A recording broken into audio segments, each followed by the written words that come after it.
جن کی امید ہی بس اللہ سے ہو وہ کبھی بھی نا امید نہیں ہوتے۔ یا اللہ مجھے ایسا نمازی بنا دے کہ نماز پڑھے بغیر مجھے سکون نہ آئے۔ ہزاروں تکلیف ہے مگر سکون دینے والا صرف میرا اللہ ہے۔ اللہ راضی ہو جائے تو نصیب بدلتے دیر نہیں لگتی۔ اللہ تمہاری جھولی کو تب خالی کرتا ہے جب اس کے پاس دینے کے لیے کچھ بہترین ہو۔ درد روح میں ہو تو دوا کام نہیں آتی، کچھ تکلیفوں کا علاج صرف سجدہ ہے۔ نماز اللہ سے رابطہ کرنے کا ذریعہ ہے اور اللہ کرے ہمارا یہ رابطہ کبھی ختم نہ ہو۔ بہت بھٹکے ہوئے ہیں ہم لیکن جب ٹھوکر لگے تو اللہ کو ہی یاد کرتے ہیں۔ مجھے میرے رب کے سامنے بولنا بہت پسند ہے، وہ مجھے بہت غور سے سنتا ہے۔ وہ سن لیتا ہے انکہی صدائیں، وہ محبت کا سجدہ ضائع نہیں کرتا۔ دعائیں مانگتے مانگتے تھک مت جانا، کبھی یہ مت کہنا کہ ہماری دعا تو رب سنتا ہی نہیں، ارے ایک وہی تو ہے جو سنتا ہے۔ اللہ تعالیٰ فرماتے ہیں کہ سب کو چھوڑ کر اندھا اعتبار کر لو مجھ پر، یقین کرو میں اپنے وعدوں کا بڑا سچا ہوں۔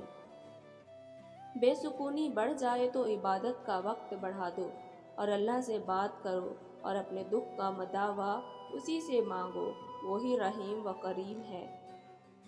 اور جلد ہی اللہ تمہارے لیے ایسا معجزہ بھیجے گا جس کی نہ کوئی حد ہوگی اور نہ کوئی اختتام۔ اللہ بہتر کرے گا، لیکن اللہ نے بہتر نہ کیا تو وہ بہترین کرے گا۔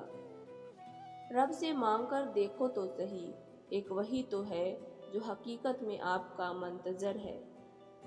دل کا بوجھ اللہ کے بارگاہ میں رونے سے ہلکا ہوتا ہے، جہاں نہ ماضی کا تانا ملتا ہے اور نہ ہی مستقبل کا خوف، صرف کرم کی چادر سے ڈھانپ دیا جاتا ہے۔ بس ایک سجدہ اور نم آنکھیں، دل سکون سے لبریز ہو جائے گا۔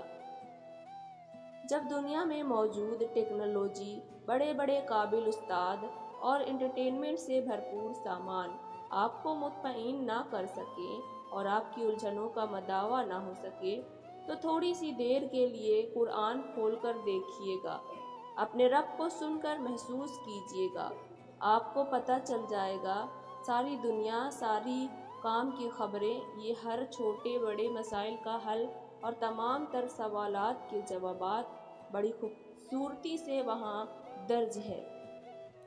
رسول اللہ صلی اللہ علیہ وسلم نے ارشاد فرمایا، نماز میں لمبا قیام کرنا موت کی تکلیف کو ہٹا دیتا ہے۔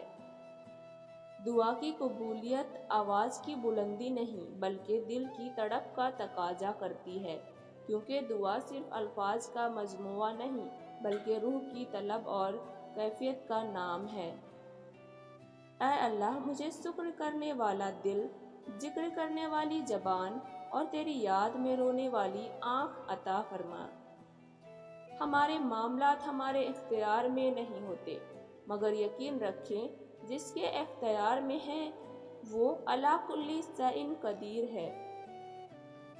دعا اس چیز کو بھی تم تک کھینچ لاتی ہے جو تمہارے نصیب کا حصہ نہیں ہوتی۔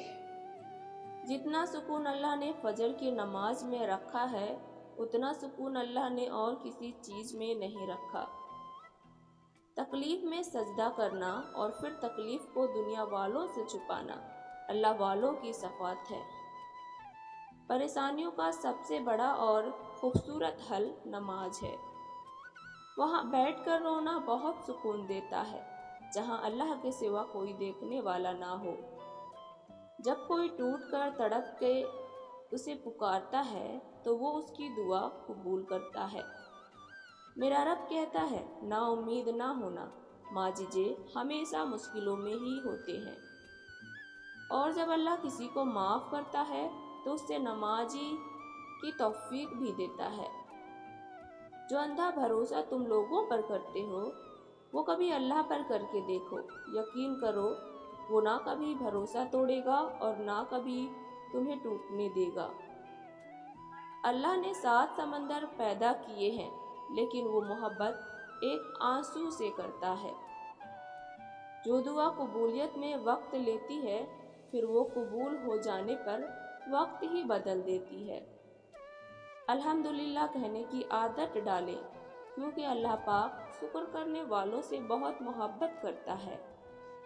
تم رب کے سامنے سجدے میں اپنا دل کھول کر تو دیکھو، وہ تم سے بہتر تمہارا دل سمجھتا ہے۔ ہم اگر جو کوئی توبہ کر لے، ایمان لے آئے اور نیک عمل کرے تو اللہ ایسے لوگوں کی برائیوں کو نیکیوں میں تبدیل کر دے گا، اور اللہ بہت بخشنے والا مہربان ہے۔ سب سے بہترین ہجرت گناہوں کو چھوڑ کر نیکی کی طرف آنا ہے۔